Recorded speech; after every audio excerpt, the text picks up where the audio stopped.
Assalamualaikum warahmatullahi wabarakatuh. Kami dari kelompok 4 akan mempresentasikan hasil diskusi dari kelompok kami, yaitu tentang peran nutrisi terkait aterosklerosis. Kami kelompok 4 yang beranggotakan Rahma Aristawati, Rita Pratiwi, Rosita Dewi, Salma Lutfiana, Taza Rahmawati, Tia Debiana, Sania Salsabila, Umi Safitri, Fitria Rahmadanti, Wahyu Isnaini, Windah Husnul Khotimah, dan Zeni Atika Ahmawati. Aterosklerosis merupakan penyebab utama penyakit iskemik jantung melalui suatu proses yang relevan dengan komponen inflamasi. Fase awal aterosklerosis melibatkan penarikan sel-sel inflamasi dari sirkulasi yang kemudian melekat ke endotelium dan akhirnya bermigrasi ke ruang subendotel. Proses kompleks yang dimediasi oleh stimulus inflamasi ini melibatkan produksi sitokin dan regulasi molekul adhesi pada sel endotel dan leukosit. Inflamasi yang terus-menerus dapat menyebabkan plak atheromatous tidak stabil dan pecah sehingga menyebabkan runtutan kejadian iskemik pada penyakit penderita iskemik derajat lanjut. Aterosklerosis diketahui sebagai penyebab utama penyakit kardiovaskuler. Aterosklerosis merupakan proses patologis kompleks yang terjadi di pembuluh darah. Penyakit ini dapat dipicu oleh tensi, oksidasi, dan modifikasi lipid yang memicu peradangan kronis yang akhirnya menyebabkan trombosis atau stenosis. Aterosklerosis ditandai dengan adanya perubahan dinding arteri yang disebabkan oleh adanya akumulasi lipid ekstrasel, rekrutmen dan migrasi monosit, pembentukan sel busa, serta deposit matrik ekstraseluler. Terjadinya akumulasi lipid atau plak di dalam lumen arteri menyebabkan pembuluh darah tidak lentur. Permukaan dalam pembuluh darah menjadi tidak beraturan dan lumen menjadi sempit. Terjadinya ruptur pada plak yang tertimbun dapat memicu berbagai manifestasi klinis yang mematikan. Komplikasi klinis yang dapat disebabkan oleh penyakit ini adalah penyakit jantung koroner atau penyakit arteri koroner dan penyakit pembuluh darah koroner, penyakit cerebrovaskuler atau stroke, dan penyebab vaskuler perifer.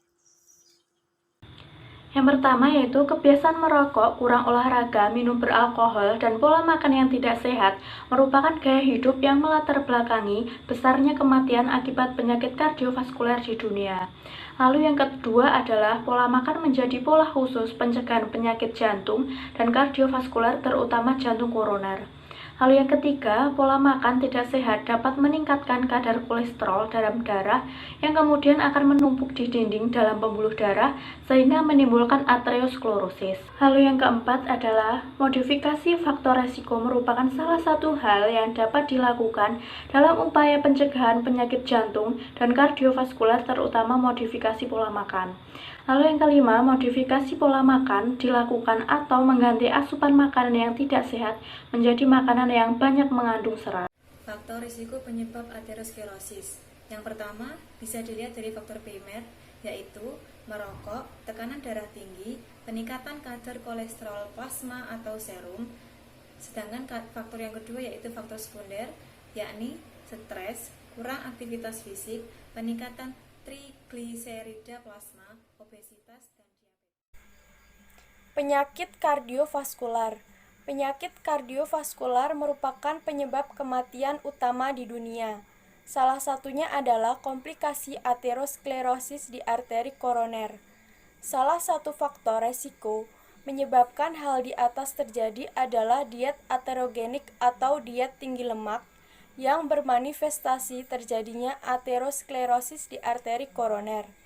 Salah satu mekanisme patogenesis aterosklerosis adalah melalui pembentukan sel busa atau foam cell yang diawali dengan hiperlipidemia kronik, yaitu asupan lemak yang berlebihan dalam waktu yang lama. Cedera dan disfungsi endotel menyebabkan LDL-C teroksidasi oleh radikal bebas yang memicu adhesi monosit. Monosit berubah menjadi makrofag dengan bantuan monosit stimulating factor atau MSCF. Selanjutnya, memfagosit lipid menjadi sel busa atau foam cell yang beragregasi ke dalam lapisan intima yang terlihat secara mikroskopik seperti bercak lemak atau terdiri atas makrofag mengandung lipid, sel busa, dan limfosit T. Bayi dengan berat badan lahir rendah sering disertai dengan keadaan yang mudah terjadinya aterosklerosis. Misalnya terjadi defek pada enzim delta 6 dan delta 5 desaturase yang mengakibatkan gangguan metabolisme PUVA yang berakibat terjadinya disfungsi endotel pembuluh darah.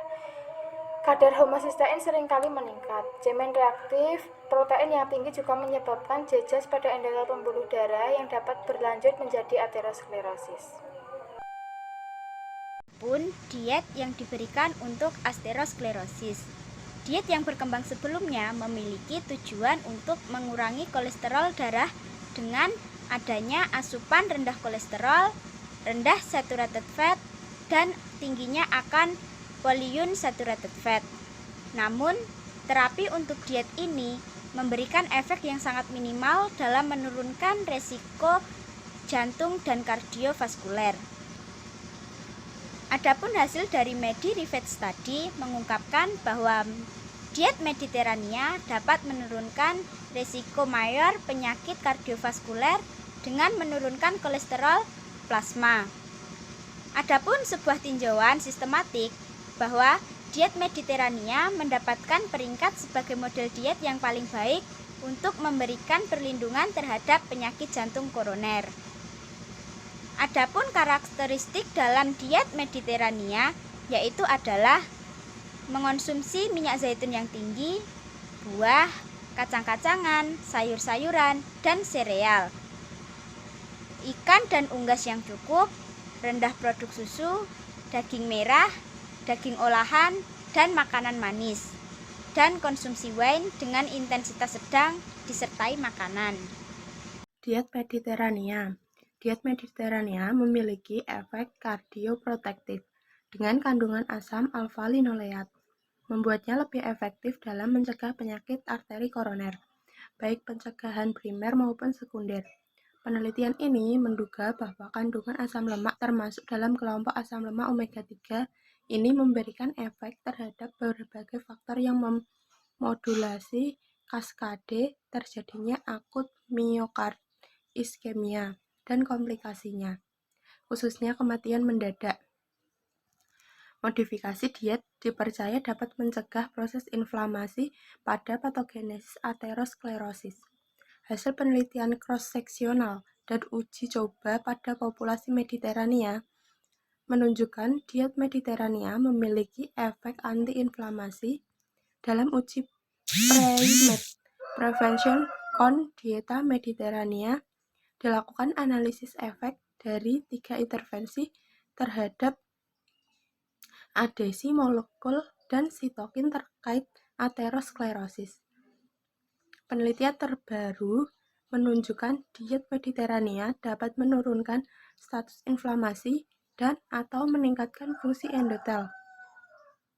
Penurunan sirkulasi molekul adesi mendukung efek antiinflamasi diet Mediterania. Komponen dasar diet Mediterania antara lain minyak zaitun, anggur merah, buah-buahan, sayur-sayuran, dan ikan merupakan makanan yang kaya vitamin, antioksidan, polifenol, phytochemicals, dan asam lemak omega 3. Selanjutnya yaitu karakteristik diet Mediterania. Karakteristik diet Mediterania yaitu konsumsi tinggi lemak yang sebagian besar adalah MUFA atau monosaturated fatty acid yang menyumbang 20% atau lebih dari total asupan kalori harian. Sumber utama asupan lemak harian adalah minyak zaitun yang digunakan untuk membuat masakan dan membuat saus salad. Selain konsumsi tinggi buah dan sayuran yang mengandung polifenol sebagai agen antioksidan, manfaat konsumsi minyak zaitun dan anggur merah pada diet Mediterania juga memiliki manfaat, yaitu meningkatkan proses antioksidan dan antiinflamasi yang membantu dalam menjaga kesehatan jantung. Minyak zaitun merupakan makanan yang kaya MUFA. Minyak zaitun yang murni dapat mempertahankan semua komponen lipofilik pada buah, sebagian kecil tokoferol, dan sebagian besar senyawa fenolik. Dengan sifat besar sifat antioksidannya selama penyulingan. Konsumsi kacang-kacangan telah terbukti menurunkan resiko penyakit jantung koroner atau PJK. Selain memiliki asam lemak yang baik, kacang kaya akan sumber nutrisi dan senyawa bioaktif lain yang mungkin mempengaruhi risiko PJK seperti fiber, fitosterol, asam folat, dan antioksidan. Diet aterogenik. Pemberian diet aterogenik pada penelitian ini menyebabkan keadaan hiperkolesterolemia, yaitu penurunan HDL dan peningkatan kadar LDL yang menyebabkan kerusakan pada endotel bersama faktor resiko lain. Hiperkolesterolemia meningkatkan produksi radikal bebas yang berada di oksigen yang menonaktifkan oksida nitrat atau faktor endotelial relaxing utama. Dalam keadaan hiperlipidemia kronis, lipoprotein tertimbun dalam lapisan intima, tepatnya pada bagian endotel yang cedera. Sekian presentasi dari kelompok kami.